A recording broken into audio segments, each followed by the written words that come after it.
Welcome our next guests to the radio show today. We want to say good morning to Missy Chaves. Good morning, Missy. Good morning. And Amber Rodriquez. Good morning, Amber. Good morning. How are you? Good. How are you? You're not nervous about being on the radio, are you? No, not at all. Hands are just a little sweaty. No big deal. Oh, you'll be fine. You were telling me, were you here as a volleyball player? No, I was the manager. You were the manager. Junior and senior state champions manager that year. There you both go. The years. That had to be quite an experience. Yeah, that was fun. Yeah. Yes, sir. Well, good. And Missy, I know you've been on the radio with us before, and Yes, I am. with Casa. Yes. Okay. With Casa and a few years back when I worked at 702 with Changing Lives Coalition. Okay. But All yeah, right. so I've been here a couple times. That's great. Well, I guess we ought to start with the basics. For those that don't know, they've probably seen the term Casa, and maybe you've even heard court-appointed special advocates in describing Casa. But kind of give us a basic update on what the Casa program is right now. So, like you said, it's court-appointed special advocate. And what it is trained volunteers that after you've been trained close to 30 hours, you're appointed to a child and abuse neglect case. So the judge will swear you in, showing that you've done your training and you been certified, to carry a case. And what you do is these cases come in through the 5th Judicial Court. So it's a case from CYFD, and judge will send us a case appointing us a volunteer to oversee a certain case, and it has to be, like I said, child and abuse and neglect. And what we do is we're like another set of eyes for the court. The social worker, does their usual job, does what they're supposed to do within CYFD. But we come in and we will talk to the child. We'll talk to the foster parents. We'll even talk to the bio parents. And we just want to make sure that the judge is able to see the whole picture that's involved with the child. How the child feels, especially if they're 7 or 8. They have opinions already, they have interests, they have concerns, and so you get to meet them one-on-one and just follow up through them, regardless on if it's about school, how they're doing, to after school activities, or being at home with the foster kids, or being home with their foster parents actually, and activities that they might be in. They might want to talk about visits with mom and dad, but we're just there for extra support. And what we do is, there's sometimes where there's cases that the children have to be moved to different homes for whatever reason. Maybe they need extra care, or it's just not working out here in town, and but we stay with them regardless of where they're at. If they're in Hope, or if they go to Roswell, or if they go to Los Lunas, we stay with that child throughout the year. It's usually between a year to a year and a half, possibly 2 years, that we're with that child. So that's what we like to, put out there, is that we're consistent with that one child. They're going to know us through the beginning, through the end of the case. We won't change. We won't, just because they're leaving the foster home or moving places, that means they have another adult to have to work with. We stay with them. And if it means going out of town, we support that. We have a couple of advocates here in Artesia that one of them does go, had gone in the past to Clovis. She's gone close to somewhere in Texas. It's like by the border, by Clovis up there. And she's followed her child, and she's been with him for many years. And so now he's in Roswell or Carlsbad. So she keeps up with him, and that way that child knows that, hey, I have someone that knows about my history, knows where I've been. They know some of the schools I've been through.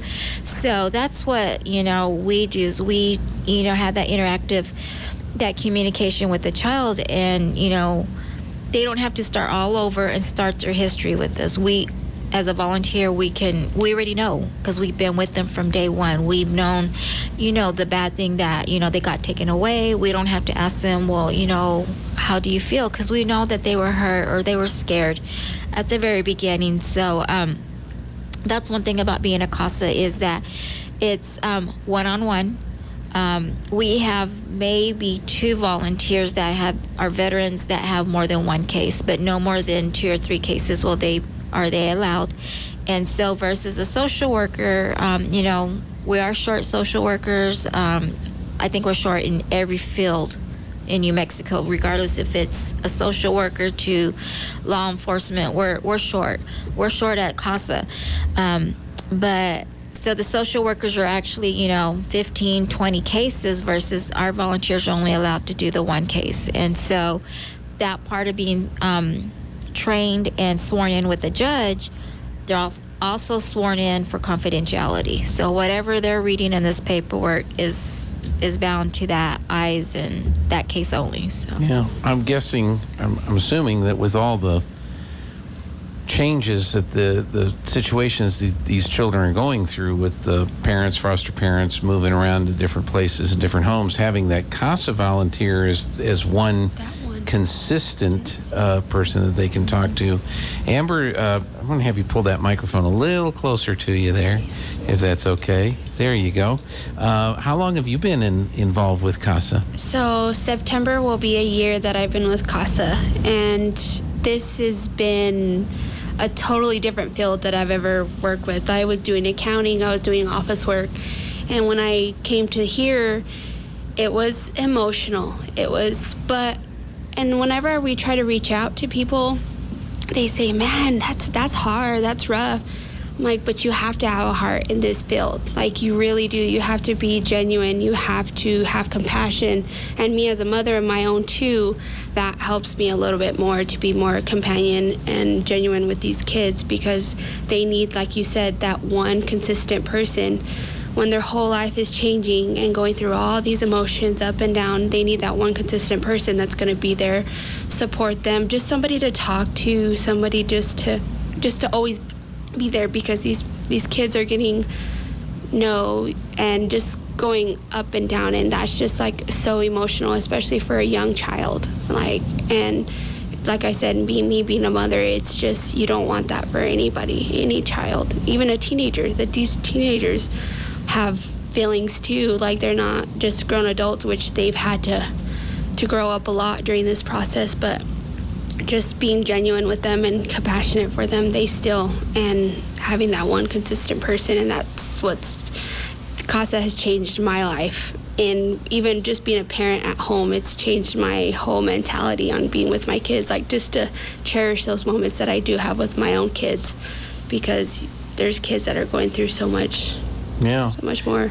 I can't imagine, and that you get to see it, in essence, being on the front lines. What drew you to the program to take this job? So did you just wake up one day and say, I'm tired of accountancy? So I had moved to Texas, and I came back, and I had seen it on Facebook? On Facebook. And it was a part-time position, and I was like, no, I need full-time. And so when I went and I was like, you know what, I'm going to do it.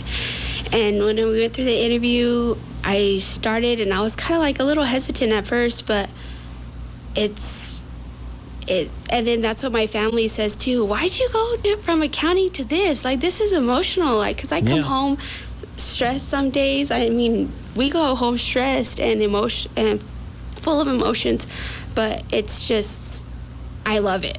I don't think I could see myself doing anything else. Like, I really couldn't. Some days I'm like, oh, this is so hard. Like, this is so rough. But but at the end of the day, whenever I get a good outcome, the child's reunified with mom and dad, or the 4 children are getting adopted, or whatever situations like that, like they're happy, they're with the home, like that's the rewarding part of it. It's a whole different ball game than what I was used to, but I love it, and I wouldn't change anything at all. And like, that's what we're here for, is trying to get more of our community involved, because it is in our community, and we need more volunteers. We need more compassionate people for these kids. And well, that's important. And again, I think the question I want to make sure everybody understands or is answered, it's court appointed so you're not working for the families. You're working for the court, basically. Is the court directing, or how is that structure set up? Well, we're our own organization. Okay. But what it is that we have a contract with the administration of courts up through Santa Fe. So there's a contract that we have, and we agree to provide this type of service. So, we agree that we're going to meet with the child at least once a month. We agree that we're going to be doing court reports. So we have a contract that that we have signed, and we're, how would you say it? There's guidelines that we have, and responsibilities, and those are the responsibilities: visiting with the child, doing our court report, being that extra set of eyes. And so we don't work for CYFD, and we don't work per se for, we work with the court. So what we're doing is helping the judge see another perspective, because sometimes you have that little clash between the parents and, hey, you took my kid away, so they're just really upset. But we're able to come in and be like a neutral party, and to get the whole, but really represent the child, because the child needs someone to, to speak on their behalf. And but yeah, that's what it is that we have this contract that we do every year, and we're to hold certain responsibilities, and that includes visiting with the child, our court report that we turn in. So courts, depending on where you're at in the court, in the process, if it's in the beginning of the case or in the middle, there's certain deadlines that we have and certain type of court reports. And what we do is, when we do our visits, and we just do updates, we, if there's any concerns that we have, we put that there, so that way, and for 90%, 95% of the time, our reports will match what CYFD says. So it's just, supporting their recommendations as well. And we, that's what we try to do, is we collaborate a lot with the social workers there from CYFD. We collaborate with them and making sure that they're getting the right, resources, that maybe they didn't know they could ask them for this if they needed, clothing or something, and maybe CYFD's already, done what they could, because we all work within a budget. They call us and we'll help them out, if we need to. We've provided car seats this year. We've done, we've even had children, because it's been a emergency change of placement. They do have Medicaid, but for whatever reason, they couldn't get their medication and they needed it that night. We step in and we will help with that. That's what a lot of our fundraising is for. Clothing, like I said, the emergency change of placements. We have luggage, beds, dressers. Yeah, we go out and look for things like that, because an emergency change of placement, it doesn't mean just one. It could be sibling set. So you're, within 2 hours, you have 3 more kids in your house, and no, PJs, no underclothing, no socks, no shoes, because whatever the situation was, they just got these kiddos and they had to go somewhere, regardless if it's, family or it's a stranger. We want to make sure the child has that with them. So we come in and we help with that as well. Wow, that's a big role. Yes. That you play with these kids and these families. Amber, again, you didn't think. I mean, you came into this job and you thought, okay, I'll give it a try. But if somebody is interested in maybe becoming a volunteer, Right. What do they need to be prepared for? What would be the perfect candidate for being a volunteer in the Casa program? See, and I had I spoke with a couple of people yesterday on people interested in becoming a volunteer. And like I told them, I won't sugarcoat it. Like, it's this fun, beautiful picture, but it's an impacting picture for these kids, and you have to want to be compassionate. You want to care for these kids. You want to be a part of another child's life or another set of children's life. So, and that's what I've gone to churches, I've gone to just out in the community, just to restaurants. We went down to Touchdown Barbecue the other day, and I talked to him for a little bit. but it's just you have to want to be compassionate to these kids, and you can even have like a grandmother. I tried to get a grandmother the other day. Come on in and let's try to be a volunteer at church and stuff, and just somebody who wants to be compassionate to these kids, and that's what we want. And so what's the volunteer's commitment? What's the time or training requirements that a volunteer needs to be ready for? So like she said, it's 30 hours of training, and it's usually separated within 7 weeks, and that's all that training is through your schedule. We're really flexible about if you need to come in the morning and do it, we'll come work it with you in the morning on your training. If you need to come in the evening, we'll work with you in the evening. Whatever it may be, it's flexible hours of 30 hours of training that you get. And once the training is done, then we'll get you set up to get sworn in. And our next training that we have is coming up on September 12th. And so that'll start, because usually what we're getting from a lot of people is once the kids go back to school, that gives them a little bit of space to start working on it.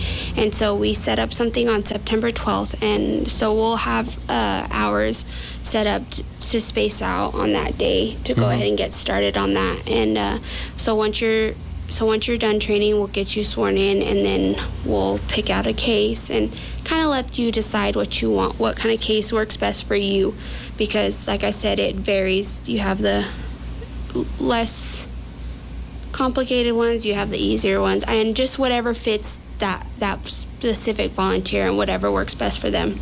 Yeah. And then you get started. Then you get started. So background checks, I'm assuming you have to go through a background check. You have to do there's 3 background checks, the local one and then the national one, and then of course the one that goes through the state of New Mexico. So there we do the background checks.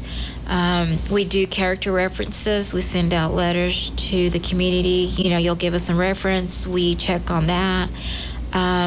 We usually ask for the volunteer to give us at least 12 months to 18 months commitment, simply because that's the normal range for what a case goes through from beginning through end.